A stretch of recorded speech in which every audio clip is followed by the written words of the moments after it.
Hi everybody, it's Miss Bueller here. Today I'm going to show you how I created my batik bug or insect. And it takes a little bit of focus, but it's pretty easy. And if you watch carefully, you can do it yourself. First I started with a square piece of paper like this, and I folded it diagonally. But you can fold it with the book fold if you want to. Make sure those corners touch, or what we call the diagonal fold or taco fold.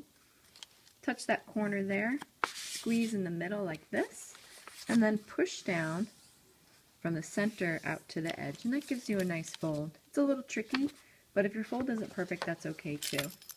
Now, to start planning, I'm going to choose 3 different insects, and I have to have 3 main body parts. If you look at a standard sort of insect body part areas, you look for the head, the thorax, and the abdomen. But then you could start adding forelegs, middle legs, hind wings, eyes, antenna, maybe a stinger. So it's really up to you what you decide to add to your insect. But you must have a head, a thorax, and the abdomen. So think of some simple shapes. But here's the good part. You don't actually have to draw the entire insect. You only have to draw half, because I'm going to show you how you can take half of a drawing and get it to transfer to the other side. So first let's get some basic shapes in here. I'm going to start with sort of like a half circle for the head, and I want more of like a triangular body for the thorax, and the abdomen I'm going to make kind of skinny and get to a point. So I've got half shapes here. They're going to move over to the other side later. I'm going to add some legs, and I notice that the legs are kind of in segments, so I want to make sure that I kind of create a segmented leg. That way it can move like a real insect. If you notice, I'm getting very close to the sides. You're going to need to touch each side of your paper with one of your shapes. So all 3 edges should have shapes. I'm not going to add wings to this one because I tend to add wings, but I'm going to leave it just like this. I'm going to actually make this the eye. So I'm going to make that bug out kind of. Then I'm going to put some textures in here. Maybe if I look at the way the insects are, I'm combining a locust, a Luna moth. I'm going to use maybe the antenna of the Luna moth, and my horsefly.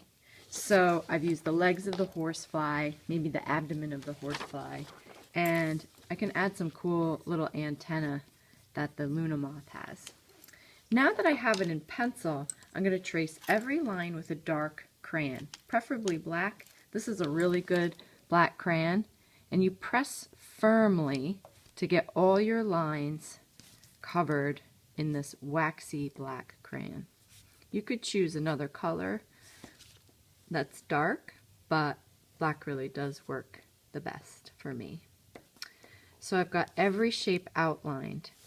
Today I'd like you to just get to pencil, and then next week we're going to use black crayon. So I've got every shape outlined in black, only half of my paper. I'm going to fold it over, take my nice rubbing tool here, there's blue or pink, and you're going to hold it like this with your thumb or finger, like so. So you could do this, or you could do this, and you're just going to rub very, very firmly on all of those crayon lines. So notice how I'm really holding my paper in place. You can stand up if you want to. And then you'll notice all your lines start to rub off onto the other side. So keep rubbing. Get every line transferred, which means to move. So all those lines have been moved to the other side. Try not to get a good wrinkle in there, but if you do, it's okay. So we're actually going to wrinkle these later on.